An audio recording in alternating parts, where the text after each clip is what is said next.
만약 50개 중앙은행들이 XRP를 채택하면 어떤 일이 벌어질까? 이게 상당히 도발적인 가정이면서 동시에 이런 일이 벌어지면 얼마나 좋을까, 기분이가 좋을까, 그런 기대감을 안기는 그런 질문입니다. 일각에서는 이런 일이 벌어지면 XRP 100달러 시대를 맞이하게 될 것이다. 이런 전폭적인 전망을 제시하기도 합니다. 혹자는 그런 가격은 터무니없다. 이렇게 반박도 하고 또 다른 한쪽에서는 충분히 가능하다. 이렇게 주장도 하는데 과연 50개 중앙은행이 XRP를 인프라로 채택한다라면 어떤 일이 벌어질지 단순한 가격 상승을 넘어서 구조적으로 뭐가 달라지는지 심층적으로 분석을 해보겠습니다. 먼저 50개 중앙은행과 리플이 제휴한다 이런 가정이 어떤 의미인지를 구조적으로 살펴보겠습니다. 현재 리플사는 이미 10개국 정부와 이 CBDC 개발을 위해서 협력 중이라고 CEO가 직접 밝힌 바 있습니다. 부탄, 왕립통화청, 팔라우, 몬테네그로, 조지아, 콜롬비아 등 여러 중앙은행들과 물론 작은 규모지만 파일럿 프로그램을 진행해 왔습니다. 그런데 만약 이런 협력 국가 수가 10개에서 50개로 늘어난다면 이건 전세계 중앙은행의 상당한 비율이라고 할 수 있습니다. 전세계 국가 수가 대략 195개 나라라고 하면 일부 소국은 중앙은행이 또 없다라는 걸 감안하면 50개 중앙은행은 전체 중앙은행의 25% 이상에 해당한다라는 그런 분석도 있습니다. 이게 참 세계 중앙은행 4분의 1이 리플의 기술을 공유하는 그런 엄청난 그림이라고 할 수 있습니다. 만약이라도 이렇게 되면 네트워크 효과가 폭발적으로 증가하게 될 겁니다. 전화기가 두세 대 있을 때보다 수십 대, 수백 대로 늘어났을 때 그 가치는 기하급수적으로 뛰는 것처럼 결제망도 참여자가 많아질수록 효용성이 커집니다. 50개 중앙은행이 각자 발행한 CBDC들이 리플의 XRP 레저 인프라로 상호 운용된다라면 XRP 레저를 중심으로 거대한 결제 네트워크가 형성됩니다. 각 국가의 CBDC 간 즉각적인 교환과 결제가 가능해지고 국경 간 송금과 자금 이동의 속도와 규모가 과거와는 차원이 달라질 겁니다. 구체적으로 어떤 변화가 가능할까? 이 거래 처리량과 유동성 규모의 비약적인 성장이 이루어질 겁니다. 중앙은행 50곳이라면 선진국, 신흥국을 막론하고 주요 경제권들이 상당수 포함될 텐데 이들이 서로 거래할 때 XRP 인프라를 사용한다면 실제 금융거래 볼륨이 XRP 레저로 흘러들어올 그런 가능성이 상당히 높습니다. 매일 수십억, 수백억 달러 규모의 교환이 XRP 레저에서 발생한다면 현재 암호화폐 시장에서 투기적으로 거래되는 XRP와는 완전히 결이 다른 실수요가 생기게 됩니다. 결제형 토큰으로서의 XRP 수요가 생기는 거고 이건 지속적이고 예측 가능한 유동성을 의미합니다. 진짜 이렇게 되면 이건 말 그대로 대박이 되는 겁니다. 또 하나는 네트워크의 신뢰도와 표준화 효과입니다. 지금은 각국이 각자 CBDC 프로젝트를 진행 중인데 기술 플랫폼도 제각각입니다. 하지만 50개 중앙은행들이 만약이라도 리플과 손 잡는다라면 리플의 CBDC 플랫폼이 일종의 표준처럼 자리 잡을 수도 있을 겁니다. 이건 더 많은 참가자들을 끌어들이는 선순환을 만들 수가 있습니다. 마치 오늘날 이 스위프트망에 대부분 국가의 은행들이 연결되어 있는 것처럼 XRP 레저 또는 XRP 레저 기반의 새로운 국제 결제망이 생길 수 있다라는 그런 내용입니다. 한 중앙은행이 들어오면 그것과 거래하는 다른 나라 중앙은행도 합류하고 싶어질 거고 그렇게 금융망의 네트워크 효과는 참가자 수가 늘어나면 늘어날수록 가치가 지수함수적으로 증가하는 현상이 있습니다. 이론적으로 50개가 100개를 부르고 결국에는 글로벌 표준을 노려볼 수도 있다라는 엄청난 장밋빛 상황이라고 할 수 있습니다. XRP 토큰의 역할도 짚어보겠습니다. 중앙은행들이 리플의 기술을 CBDC에 활용한다라고 해서 꼭 XRP를 사용하는 것은 아닙니다. 리플의 CBDC 플랫폼은 XRP 레저를 기반으로 하지만 필연적으로 XRP를 결제에 사용해야 하는 것은 아니기 때문입니다. 각국이 자체 디지털 화폐를 발행해서 XRP 레저의 프라이빗 원장에 얹어서 운용할 수도 있습니다. 그러나 국경 간 송금이나 환전 단계를 생각해보면 이야기가 달라집니다. 서로 다른 CBDC를 중립적인 자산을 거쳐서 교환하는 게 훨씬 더 효율적이기 때문입니다. XRP는 초당 1,500건 이상의 트랜잭션을 처리할 만큼 확장성이 좋고 수수료가 거의 제로에 가깝습니다. 3에서 5초면 거래 종결, 중개은행 없이 바로 결제 완료가 되는 XRP의 이런 인프라는 국제 지급망의 중립 브릿지 통화로서 매우 매력적이라고 할 할 수가 있습니다. 다시 말해서 50개 중앙은행이 함께 쓰는 글로벌 결제 브릿지 역할을 XRP가 할 수 있다는 겁니다. 중앙은행들의 입장에서도 자기들이 발행한 CBDC의 국제 교환을 주권 국가가 아닌 중립 네트워크에서 이루어지게 하면 서로 통제권을 잃지 않으면서도 호환성을 확보할 수 있을 겁니다. 이런 구조적인 이점 때문에 리플과 제휴한 일부 국가들, 예를 들어서 부탄, 팔라우, 조지아 등은 XRP 레저를 활용한 CBDC 파일럿을 통해서 금융 포용성과 크로스보더 결제 개선을 모색하고 있습니다. 정리하면 중앙은행 50코 제휴라는 것은 XRP 생태계 입장에서는 전례 없는 네트워크 효과와 거래량 증가, 실사용 수요의 창출을 의미합니다. 이건 가격 측면에서도 지금과는 완전히 다른 펀더멘털이 뒷받침되는 환경을 조성하게 될 겁니다. 단순히 코인베이스에서 개인 투자자들이 사고 팔아서 올리는 그런 가격이 아니라 글로벌 금융 인프라의 가치로 평가를 받는 길이 열리게 되는 겁니다. 이런 판도 변화를 염두에 두고 그렇다면 이론적으로 XRP의 가치가 어디까지 오를 수 있을까? 또 현실적인 제약은 어떤 것들이 있을까? 비교를 해보도록 하겠습니다. 머릿속으로나마 50개 중앙은행들이 리플 생태계에 들어온다라는 그런 가정, 그런 상황을 상상을 해봤습니다. 아마 많은 분들이 속으로 그래서 XRP 가격 얼마까지 뛴다는 거냐 이런 생각 하실 텐데, 이 부분을 이야기할 때는 항상 이론적인 모델과 이 현실적인 장애물을 함께 살펴봐야 합니다. 그래야지 조금 더 냉정하고 객관적인 시각 형성이 가능할 겁니다. 먼저 이론적 가치부터 평가를 해보면 XRP 지지자들 사이에서는 오래전부터 XRP가 전 세계 송금망을 대체하면 가격이 수백 달러, 수천 달러도 가능하다, 이런 장밋빛 시나리오가 회자되곤 했습니다. 이번에 우리가 던진 135달러라는 숫자도 그런 맥락에서 나온 겁니다. 단순 계산으로도 XRP가 135달러가 되려면 시가총액이 8조 달러가 넘습니다. 이 8조 달러, 이게 참 감이 안 오는 그런 숫자인데 전 세계 금 시장 가치의 절반 이상에 맞먹고 애플, 마이크로소프트 같은 세계 최고 기업들의 시총을 훌쩍 뛰어넘는, 다 합쳐도 더 큰 그런 숫자가 8조 달러라고 할 수 있습니다. 상당히 어마어마한 숫자이고, 그래서 망상이다 이런 비판도 받는 건데, 하지만 글로벌 결제 인프라라는 관점에서 바라보면 이게 또 재미있는 부분이 있습니다.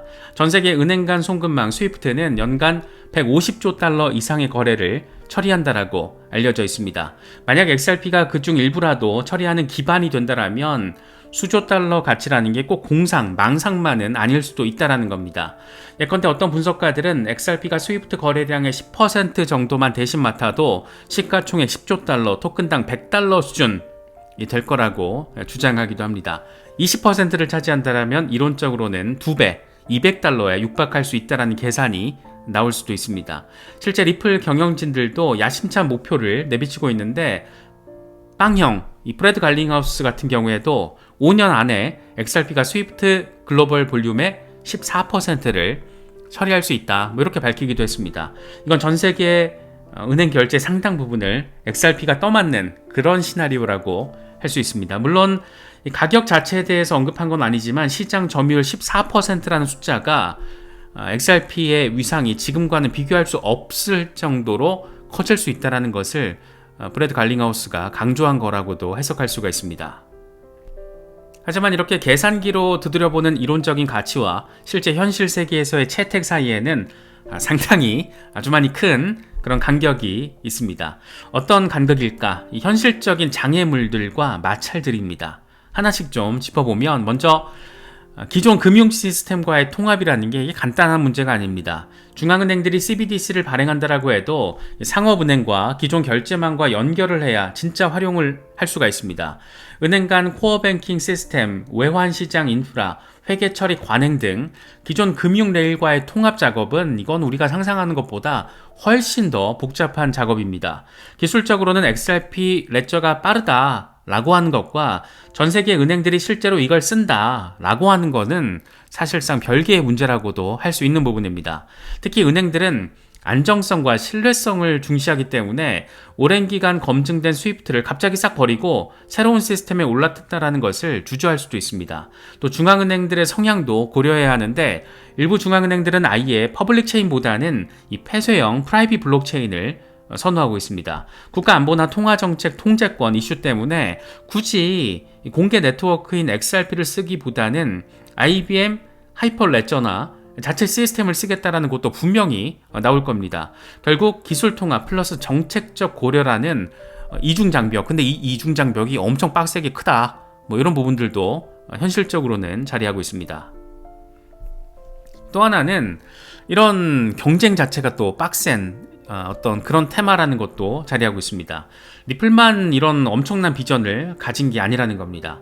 비슷한 목표를 가진 프로젝트들이 즐비한데 가장 대표적으로 스텔라만 하더라도 초창기부터 금융 포용성과 국경 간 결제를 내세웠고 일부 소액 결제망에 채택되기도 했습니다. 이더리움 기반으로도 각국이 스마트 컨트랙트형 CBDC를 만들 수도 있고 컨소시엄 체인 솔루션도 개발되고 있습니다. 심지어 스위프트도 가만히 있는 게 또 아니라는 거. 스위프트는 GPI 같은 개선된 프로토콜을 내놓고 있고 최근에는 다수 CBDC를 자기 망에서 호환하는 실험까지 진행을 했습니다. 이 체인링크와 파트너십을 맺은 거는 사실 상당한 상징성을 지닌 이벤트라고 할 수 있습니다. 리플이 한때 선구자로서 앞서갔다라고 해도 전통 금융권의 대응과 다른 블록체인 경쟁이 요게 또 간단치 않다, 만만치 않다 라는 것을 의미합니다. XRP가 진짜 글로벌 스탠다드가 되기 위해서는 경쟁 프로젝트들을 제치고 압도적인 채택 사례와 성능 우위를 입증해야 하는 또 그런 과제가 있는 겁니다. 앞서 50개 중앙은행들이 리플과 제휴하면 다 잘 굴러갈 것처럼 얘기가 됐지만 사실 제휴 이꼴 XRP 사용 보장은 아니라는 점도 짚어야 합니다. 실제 사례를 보면 과거 리플렛을 도입한 은행들 중 상당수는 엑스커런트나 엑스비아 같은 메시징, 결제 처리 소프트웨어만 쓰고 XRP ODL은 아예 사용하지 않은 경우가 많았습니다. 기술적인 편의는 취하돼 정작 브릿지 자산인 XRP에는 참여하지 않은 겁니다. 중앙은행들도 마찬가지일 수가 있습니다. CBDC 플랫폼만 리플과 손잡고 그 내부에서는 자체 통화끼리만 교환을 지원하고 XRP는 안 쓰는 방식으로 갈 가능성도 있는 겁니다. 그러면 네트워크 효과가 당연히 반감될 거고 XRP 가격에는 직접적인 영향이 없을 수도 있습니다. XRP의 가치 상승을 논의하려면 중앙은행들이 실제로 XRP를 거래에 활용한다라는 전제가 필요한데 이건 각국이 외부 토큰에 의존한다라는 뜻이라서 상당히 아주 많이 민감한 결정일 수밖에 없습니다. 그래서 결국 정책 결정자의 용기와 결단이 필요하다라는 그런 현실적인 제약도 자리하고 있습니다. 지금 전 세계 통화 시스템에는 중대한 변화의 조짐들이 보이고 있습니다. 이 글로벌 통화 분절화, 프래그멘테이션이라고 불리는 그런 부분들, 그리고 탈달러화 흐름입니다. 이런 거시 환경은 XRP 같은 중립적인 이 브릿지 자산의 필요성과 가치에 깊은 관련이 있습니다. 먼저 글로벌 통화 분절화, 이건 과거 수십 년 동안 국제 무역과 금융은 미국 달러를 중심으로 통합된 그런 구조였지만 최근 지정학적 갈등 그리고 신흥국들의 부상으로 인해서 국가들이 달러에 덜 의존하려는 움직임을 보이고 있습니다. 대표적인 사례가 브릭스 꼽을 수가 있고 이들은 노골적으로 디지털 시대의 미국 달러 패권에 의존하지 않는 결제망을 자체적으로 모색하고 있습니다. 러시아 제재 이후에 스위프트 접근이 차단되는 사례를 보면서 많은 나라들이 플랜 B를 만들어야겠다 마음을 먹은 겁니다. 그렇다 보니까 양자 간 통화 수합, 자체 결제망, 금이나 다른 자산에 연동된 새로운 통화, 이런 여러 아이디어가 지금 논의되고 있습니다.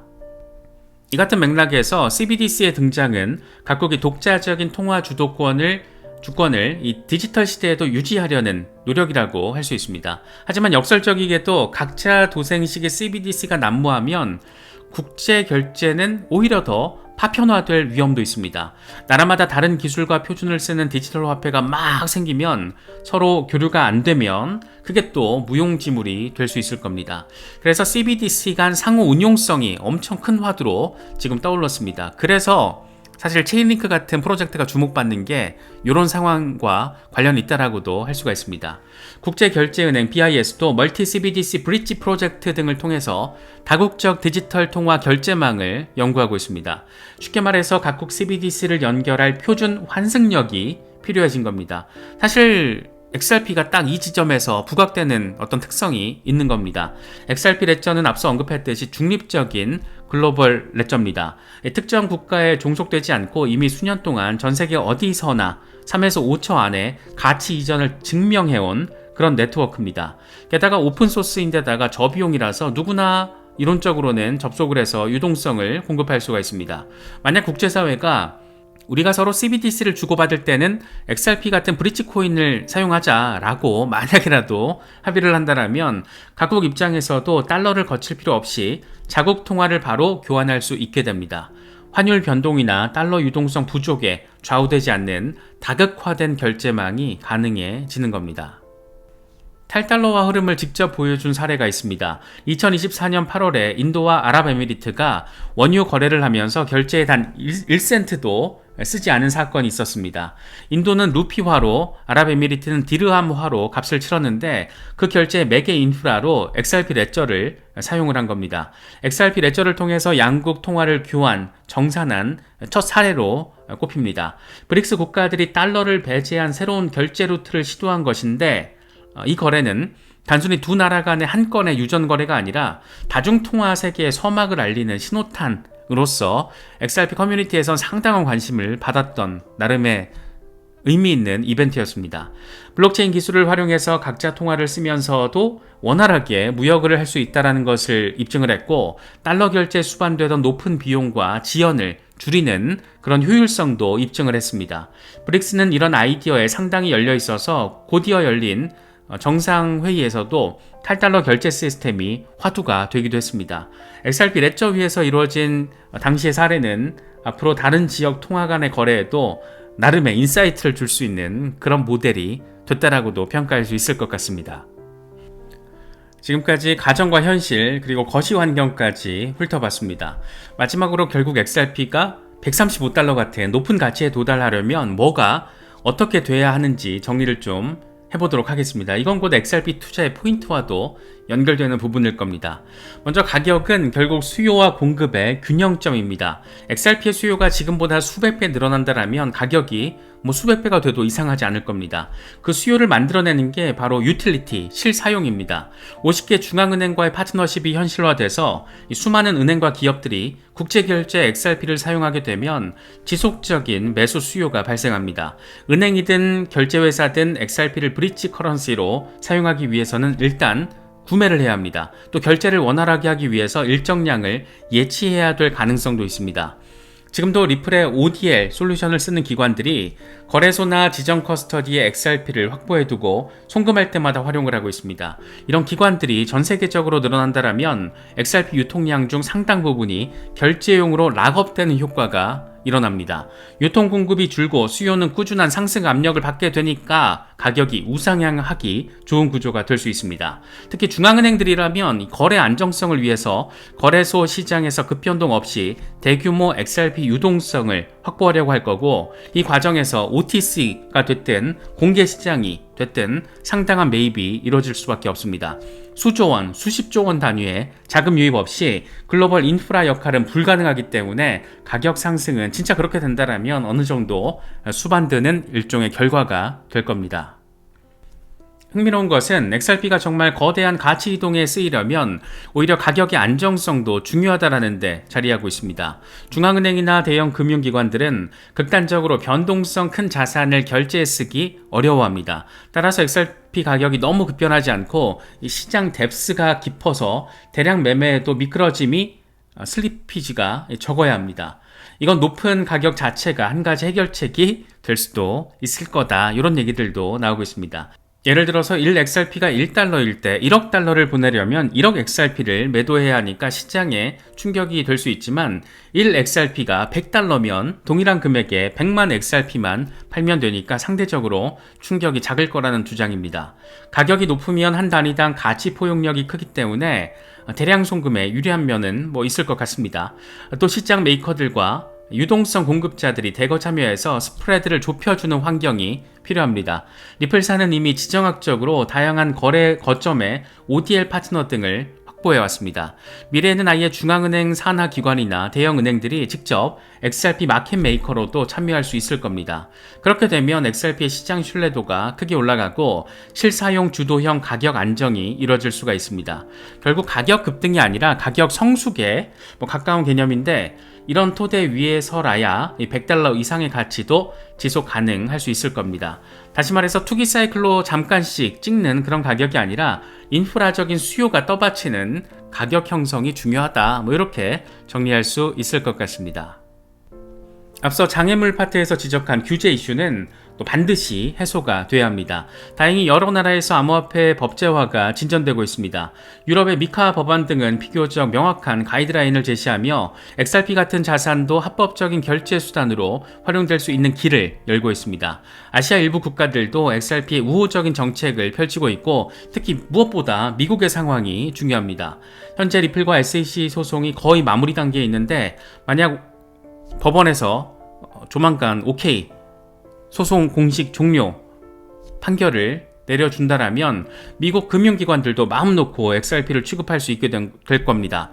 아직 사건이 완전히 종결되진 않았지만 지금 시장에는 긍정적인 시그널로도 해석되고 있고, 제도권 편입이 잘 이뤄지면 은행이 XRP를 보유하거나 결제에 사용하는 것, 지금의 어떤 상당히 애매한 그런 부분에서 정당한 금융활동으로 완전하게 인정이 될 겁니다. 이게 선결돼야 중앙은행 협력도 정치적 부담이 없이 실현될 수 있을 겁니다.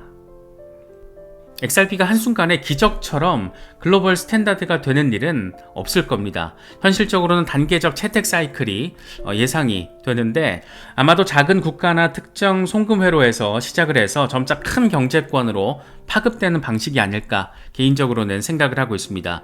이미 파일럿을 진행한 부탄, 팔라우 같은 소국들이 1단계였다라면 이제 중간 규모의 신흥국들이 2단계로 참여할 수 있는 상황 생각해 볼 수 있습니다. 예를 들어서 동남아, 중동, 아프리카 일부 국가들이 국경 간 결제 테스트를 XRP로 할 수 있을 겁니다. 그러면 거래량과 신뢰성 데이터가 축적이 되고 네트워크 효과가 생기면 G20 국가 같은 거대 경제권들도 일부 참가를 고려할 수 있을 겁니다. 3단계에서는 주요 통화, 그러니까 CBDC 이런 게 연결되는 시나리오인데, 이쯤 가면 이제 XRP 생태계는 사실상 글로벌 공공재 수준의 중요도를 띠게 될 겁니다. 이런 주권별 어떤 도입 주기를 거치면서 가격은 점진적으로 상승 압력을 받을 수 있을 겁니다. 특히 임계점으로 여겨지는 메이저 통화블록, 그러니까 미국 달러 CBDC나 유로화 CBDC와 연계, 이런 게 되는 순간 시장은 XRP의 가치를 완전히 재평가할 가능성이 높아 보입니다. 물론 여기까지 가는 길에 상당히 오랜 시간, 몇 년에서 10년 이상의 시간이 걸릴 수도 있을 거고, 우리가 예상하지 못한 어떤 정치적인 이벤트들이 약재로서 펼쳐질 수도 있을 겁니다. 하지만 어쨌든 성장 주기에 따른 투자 시각을 형성하고 온전하게 세팅하는 게 중요하지 않을까 생각됩니다. XRP가 정말 50개 중앙은행들의 선택을 받게 될지, 이 규제의 허들을 넘어설 수 있을지, 이거는 조금 더 지켜봐야 할 겁니다. 하지만 최소한 단기 가격 등락에 일희일비하기보다는 이 거대한 이야기의 흐름 속에서 XRP를 바라보는 게 현명한 투자자의 자세가 아닐까 생각됩니다. 단기적으로는 가격이 요동칠 수 있고 시세 흐름이 아쉬울 수도 있지만, 구조적인 변화와 이 장기적인 관점을 갖고 투자 관점으로 접근한다면 훨씬 더 안정적인 투자 스탠스를 견지할 수 있지 않을까 생각합니다. 여러 가지 소식들 잘 참고하실 수 있으면 좋겠습니다.